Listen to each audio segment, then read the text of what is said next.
Hello guys, আমি সকাল সকাল চলে এসেছি। আমি ইয়াশিকা। আজকে আমার সকাল সকাল সবকিছু কমপ্লিট হয়ে গেছে। আমি স্নান টান সবকিছু কমপ্লিট। আর দেখো সকাল সকাল আমি এই ভাত ভাজাটা ব্রেকফাস্ট করে নিয়েছি।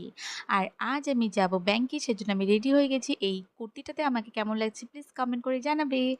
আর দেখো গাইস, আমি ব্যাংকে গিয়ে এত লেট হবে আমি ভাবতে পারিনি, কারণ আমি লাঞ্চ টাইমে চলে গেছিলাম, তো আমাকে 1 ঘন্টা বসতে হয়েছিল। আর তারপর দেখো গাইস, এত রোদ্দুর ছিল, আমি তো পুরো ঘেমে গিয়েছিলাম।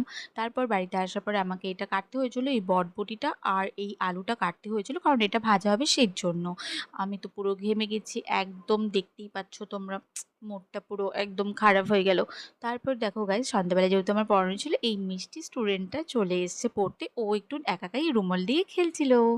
তারপর গাইস, সন্ধ্যাবেলা এই চাউমিনটা আমি খেয়ে নিচ্ছি। এটা আমার ভাই বানিয়েছিল, খুব টেস্টি হয়েছিল। আর রাতে খুব মাথা ব্যথা হচ্ছিল, দেন আমি তাড়াতাড়ি ঘুমিয়ে নিচ্ছি ওষুধ খেয়ে। Good night.